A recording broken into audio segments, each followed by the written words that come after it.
Now I'll write the story. New names to use. Vera, narrator, 63, son, Liam, daughter-in-law, Sabrina, mother-in-law, Vian, Claudette Voss, late husband, Frank, journalist, Gil Mercer, HR director, Nessa Drummond. All clear from the list. The crystal champagne flute caught the light from the chandeliers above, and for one long moment I watched Claudette Voss hold it in the air like she was queen of something. 140 people in that banquet hall. My son's colleagues, his vice presidents, his new board members flown in from Atlanta and Denver. She had chosen this night, of all nights, to do what she did. I kept my hands folded in my lap. I kept my face completely still, because I had been waiting 17 years for exactly this moment, and I was not going to waste it. My name is Vera, and I am 63 years old, and I have learned that patience is not the same thing as weakness. People confuse those two things all the time. I spent the better part of my adult life being mistaken for weak. My husband's family made that mistake first. Frank died on a Tuesday in early March 17 years ago. He was 41 years old, and he was a shift supervisor at the Kellerman processing plant out in Dunmore County. He had worked there for 9 years. He knew every valve, every pipe junction, every pressure gauge in that facility. He was meticulous in a way that used to drive me absolutely crazy. He would triple-check the locks on our front door before bed. He kept a small notebook in his breast pocket where he wrote down anything that seemed off, anything that didn't sit right with him. That notebook was never recovered after the explosion. The official report said the blast was caused by operator error, Frank's error specifically. The Kellerman family, Gerald Kellerman Sr., and his wife Claudette made sure that language was in every document, every press release, every insurance filing. Operator error. 2 words that erased a man's 9 years of careful, dedicated work and replaced them with a single moment of imagined negligence. I was 46 years old. My son Liam was 14. We had a mortgage, a 6-year-old Honda Civic, and $400 in a savings account. I did not have time to fall apart, so I didn't. I went back to work full-time within 3 weeks. I had been doing part-time bookkeeping for a dental office in town, and Dr. Korchin, Aldrich, a good man, a quiet man, gave me every hour I needed. I took on a second set of books for a hardware supply company, 2 evenings a week. I learned to use the newer accounting software. I made lunches the night before, so I wouldn't waste time in the mornings. I went to every single one of Liam's baseball games, even the away games, even the ones I had to drive 40 minutes each way to attend. I was not going to be absent from his life just because his father had been taken from it. There were nights I sat at the kitchen table after Liam was asleep, with the stack of bills on one side and a cup of cold coffee on the other, and I would feel something so heavy in my chest that breathing took actual effort, but I never did it in front of him. That was the deal I made with myself. Whatever I needed to grieve, I grieved it quietly. What I did not do quietly was investigate. I had found something before the official report came out. 3 weeks after Frank died, when I was going through the last of his things from his locker at the plant. They had packed it all in a cardboard box without even asking me, just left it on the porch. I found a folded piece of paper tucked inside the lining of his work jacket. He had sewn a small inner pocket there himself.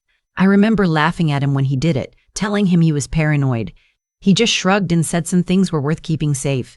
The paper was a handwritten copy, in Frank's own tight, careful printing, of an internal maintenance log entry, dated 6 weeks before the explosion. It documented a cracked pressure seal in the secondary processing line. Below that, in different handwriting, in ink that was slightly lighter, was a single word, noted, and below that, initials, G.K. Gerald Kellerman. He had known. He had been told directly in writing about a failing seal, and he had done nothing. And then my husband died, and then they called it operator error. I made 3 copies of that paper that same night. 1 went into a fireproof box under my bed. 1 went into a safety deposit box at a bank across town. 1 I tucked into an envelope addressed to myself and mailed it so it would carry a postmark. I had read enough to know that documentation without a timestamp was just paper. Then I waited, not because I was passive, because I was smart enough to know I needed more than one piece of paper. Liam grew up the way children of loss sometimes do, steady and serious and deeply kind. He was the kind of teenager who noticed when someone was having a hard day and actually did something about it. He worked summers at a landscaping company, saved his money, got into a state university on partial scholarship. I made up the rest. He studied business and finance. He was good at it, not in a flashy way, but in a frank way, methodical and thorough. By the time he was 31, he was a regional operations director for a logistics company headquartered in Cincinnati. He met Sabrina at a work conference in Chicago. She called me 2 weeks after they started dating, just to introduce herself. She said, "Mrs. Vera, Liam talks about you more than he talks about anything. I figured I should know who you are." I liked her immediately and completely. They got engaged after 2 years. Sabrina's family was from Savannah, warm people, easy to be around. Her father shook my hand at the engagement dinner and said, "Our families are becoming one family. That's a good thing." And he meant it. You can tell when people mean things. Liam told me about the Kellermans about 3 months before the wedding. He sat across from me at my kitchen table, the same table where I had done all those years of bills and cold coffee, and he said, "Mom, I need to tell you something, and I need you to hear me out before you react." I set down my mug. He said Sabrina's mother had been married before. Her first husband, Sabrina's biological father, had passed away when Sabrina was very young. She had been raised by her stepfather, the man I'd met at the engagement dinner. She had taken his name, but her biological father's family still existed, and her mother had recently reconnected with them. Her mother's first husband had been the younger son of Gerald Kellerman Sr., the same Gerald Kellerman who had signed that maintenance log, whose plant had killed my husband, whose family had called Frank's death operator error and moved on without a second glance. Sabrina's mother, her biological father's former wife, had reconnected with the Kellerman family, which meant Claudette Voss, née Kellerman, Gerald's daughter, would be at the wedding. I sat very still for a long time. Liam said, "I love Sabrina. I love you. I don't know how to fix this, Mom. I just know I can't hide it from you." I looked at my son's face, at the tension in his jaw, at the way he was holding himself like he was braced for something, and I thought about Frank, about how Frank would have handled this. Frank, who wrote things down. Frank, who waited. I said, "Does Sabrina know? About her grandfather? About the accident?" He said she knew there had been an accident. She didn't know the details. Her mother had kept the specifics from her. I said, "Then we don't say anything yet. Let me think." He looked so relieved that it nearly broke my heart. I called Gil Mercer 2 days later. Gil was a journalist, retired now, but he had spent 30 years at a regional investigative paper before it folded. I had reached out to him years ago, back when Liam was still in high school, hoping to build a case. He had been kind but honest, without additional documentation, without a corroborating source from inside the plant. The story wasn't there yet. He had told me to keep what I had and keep watching. I had kept watching. In the years since Frank died, I had quietly collected things. I tracked every OSHA report filed on Kellerman facilities. I found 2 other former employees who had left the plant in the 18 months before the explosion. Both had been moved off the secondary processing line without explanation. One of them, a man named Vickers who had retired to Florida, had spoken to me twice by phone and confirmed that complaints about the pressure systems had been raised internally and dismissed. He wasn't willing to go on record, but he gave me the name of someone else who might be. Gil had stayed in touch. He had a contact at an industrial safety advocacy organization who had been building a broader case against the Kellerman Company's safety practices across multiple facilities. The maintenance log copy I had, Frank's handwritten copy, was the piece they had been missing. A direct link from a known failing to a known death with Gerald Kellerman's initials on it. Gil said, "Vera, if you're ready to move on this, we're ready." I said, "Give me until after the wedding." He said he understood. The wedding was beautiful. Sabrina was radiant in a way that made Liam look like he couldn't quite believe his own luck. Her father walked her down the aisle. I sat in the front row on the groom's side. Liam had insisted, and I had not argued. And I watched my son get married, and I thought about Frank, and I cried the way you cry at weddings when grief and joy are completely indistinguishable from each other. Claudette Voss sat on the bride's side 4 rows back. She was in her late 60s, immaculate in a dove gray suit, silver hair set in a way that probably cost more than my monthly grocery bill. She had been polite during the rehearsal dinner in the way that expensive people are sometimes polite, precisely, carefully, as if courtesy were a currency she was choosing whether to spend. She had looked at me once across the rehearsal dinner table. I had smiled back. She had looked away first. The reception was at a hotel ballroom downtown. 12 round tables, centerpieces in cream and sage, a string quartet during dinner. Liam and Sabrina were luminous. Her parents were dancing by the 3rd song. Everything was what it should have been. Then came the toasts.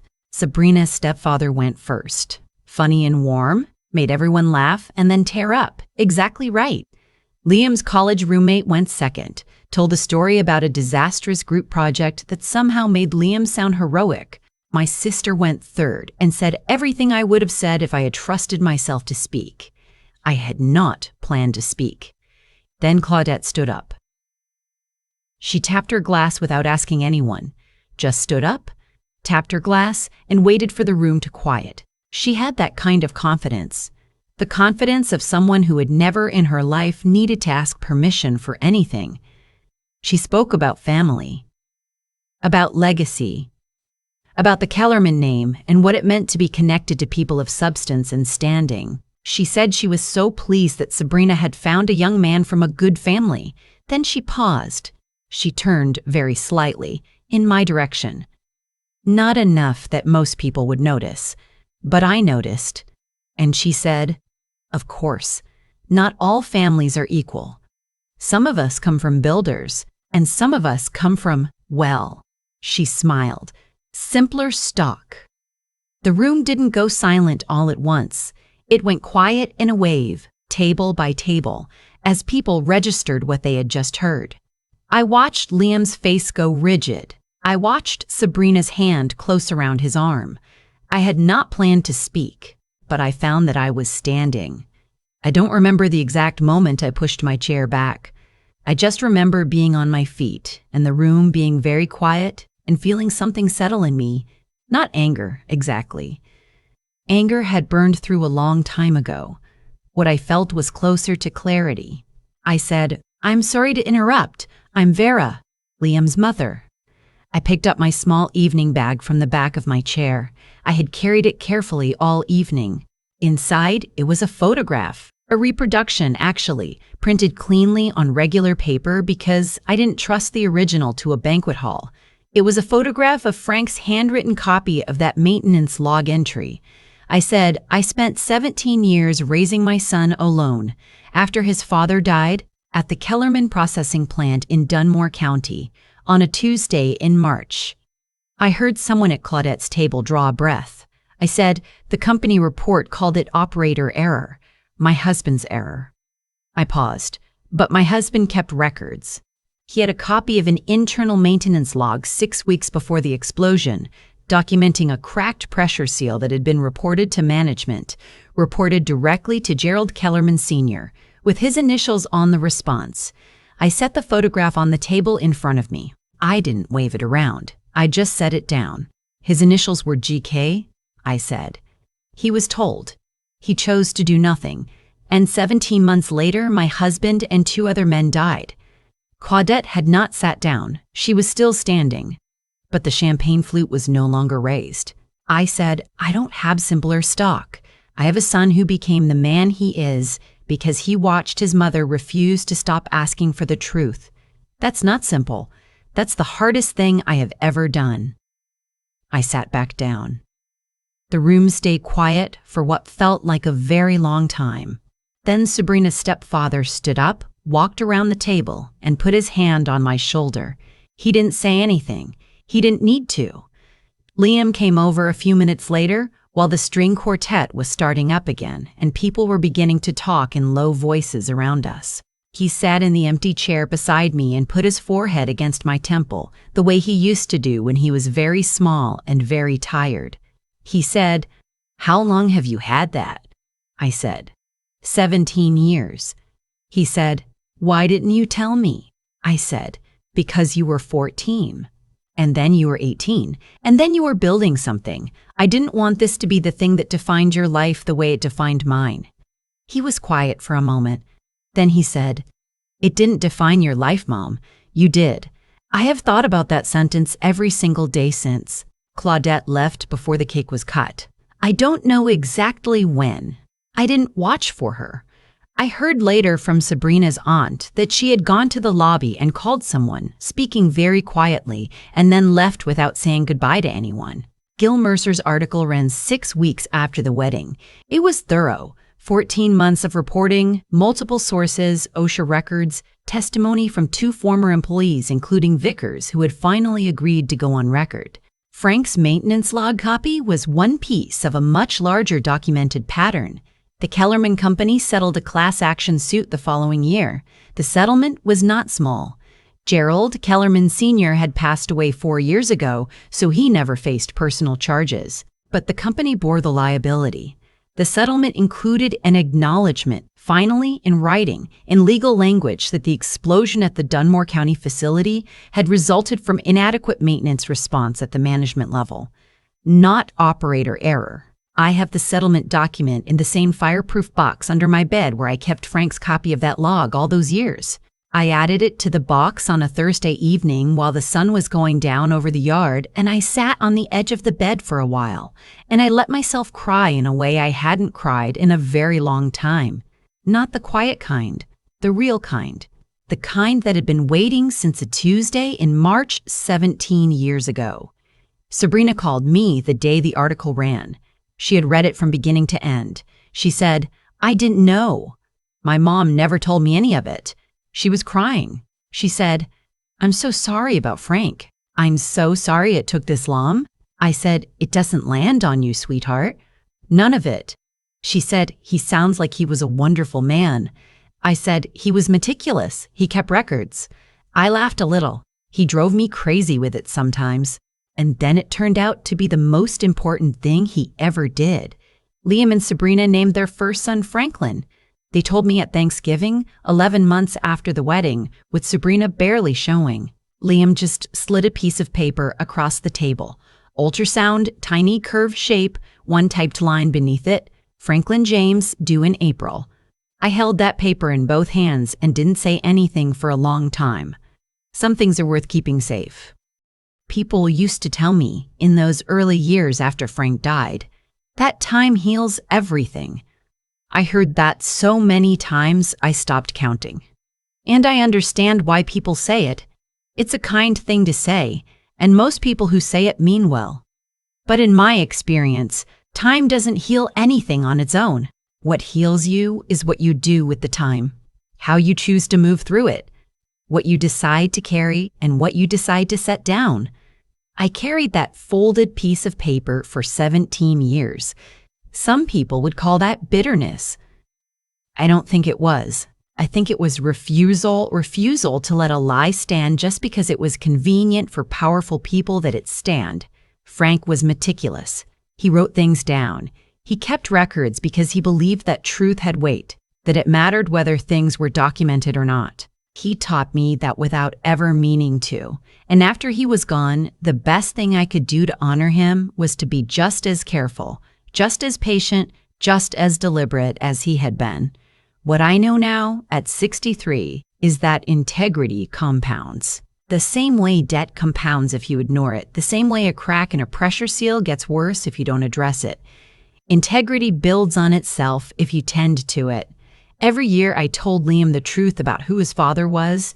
Every year I showed up, worked the second set of books, drove to the away games, made the lunches the night before. Those weren't dramatic gestures. They were quiet ones, but they accumulated into something. They accumulated into Liam, into the kind of man who sat across from me at that kitchen table and said, "I need you to hear me out before you react." That kind of honesty doesn't come from nowhere. It comes from watching someone practice it for 18 years. Claudette Voss thought she was in a room full of people who would take her word for what kind of woman I was. She had spent her whole life in rooms like that. When you have enough money and enough name behind you, rooms tend to arrange themselves to your liking. What she didn't account for was that I had spent 17 years preparing for a room that wouldn't arrange itself to mine, and I had learned how to stand in it anyway. That's the thing about people who rely entirely on status and position to move through the world. They never develop the muscle for adversity. They never have to. So when adversity finally arrives, and it always arrives eventually, they don't know what to do with it. Claudette left before the cake was cut. I stayed for every moment. I think about Frank when I look at little Franklin now.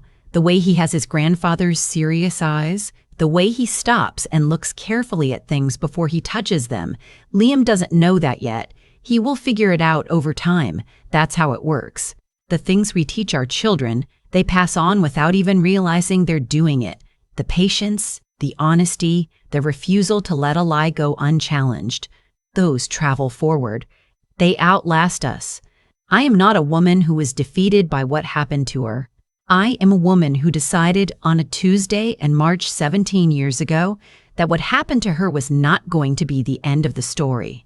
It was going to be the beginning of one, and it was.